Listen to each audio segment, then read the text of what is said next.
આવી જ પરિસ્થિતિ જૂનાગઢમાં પણ છે કે જ્યાં પેટ્રોલ પંપ પર લાંબી લાઈનો લાગી છે। ખોટી અફવાના કારણે લોકો લાંબી લાઈનોમાં ઊભા રહી ગયા છે। તંત્ર કહી રહ્યું છે, સરકાર કહી રહી છે કે પેટ્રોલનો પૂરતો સ્ટોક ઉપલબ્ધ છે।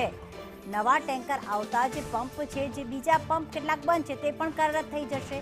શાંતિ જાળવીને બિનજરૂરી ભીડ ન કરો તેવી પણ અપીલ કરવામાં આવી રહી છે। તો તંત્ર દ્વારા અફવાઓથી દૂર રહેવા માટે પણ જૂનાગઢવાસીઓને અપીલ કરવામાં આવી।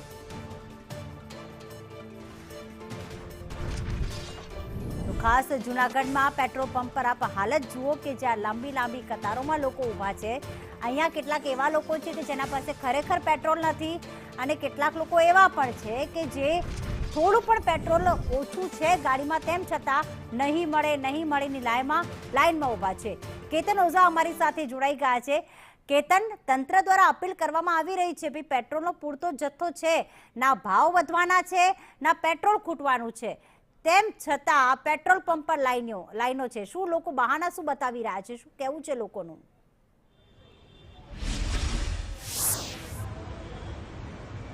ચોક્કસ પ્રીતિ કે જે રીતે તંત્ર દ્વારા ખાસ અપીલ કરવામાં આવી છે કે પૂરતો જથ્થો છે, પૂરતું અવેલેબલ છે પેટ્રોલ, અને જે રીતે આવતા માલની પણ આવક છે તેવું સ્પષ્ટ રીતે જણાઈ રહ્યું છે। તેમ છતાં પણ લોકો જે છે તે અફવાઓની બજારમાં ગરમ છે, તેને કારણે જે છે તે લોકો પેટ્રોલ ભરવા માટેની લાંબી લાઈનો લગાવી રહ્યા છે। આપ જોઈ શકો છો તેના મોટાભાગના તમામ જે પેટ્રોલ પંપ છે ત્યાં આ જ પરિસ્થિતિ અત્યારે જોવા મળી રહી છે।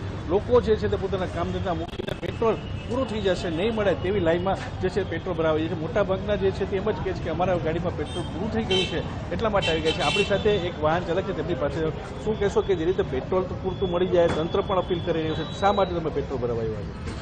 देखिए, जैसे कि सरकार ने बोल रखा है कि पेट्रोल की कोई कमी नहीं है देश में, फिर भी लोग यहाँ पे पेट्रोल भरवा रहे हैं। इससे क्राउड जनरेट हो रहा है, तो जिनको एसेंशियल है उनको नहीं मिल पा रहा है। तो लोग ये बात को जितना जल्दी समझे तो अच्छी बात है। आप क्यों आए यहाँ पे?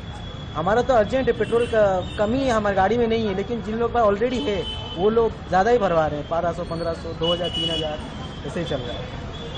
જે રીતે આપણે જોવા મળ્યું છે, ખાસ કરીને જે અત્યારના લોકો છે તે પોતાની ગાડીમાં પેટ્રોલ નથી તેવા જ બહાના બતાવી રહ્યા છે અને પેટ્રોલ પૂર્ણ મળશે તેવું શ્રદ્ધા પણ રાખી રહ્યા છે, પરંતુ ક્યાંક ને ક્યાંક એક ભય તો સ્પષ્ટ રીતે દેખાઈ રહ્યો છે કે પેટ્રોલ નહીં મળે। પરંતુ તંત્ર દ્વારા સ્પષ્ટીકરણ પણ કરી દેવામાં આવ્યું છે કે જે રીતે પૂરતો જથ્થો છે ને સાંજ સુધીમાં પણ હજી વધુ માલની આવક પણ થઈ રહી છે। જી બિલકુલ, આભાર કેતન તમામ વિગતો માટે।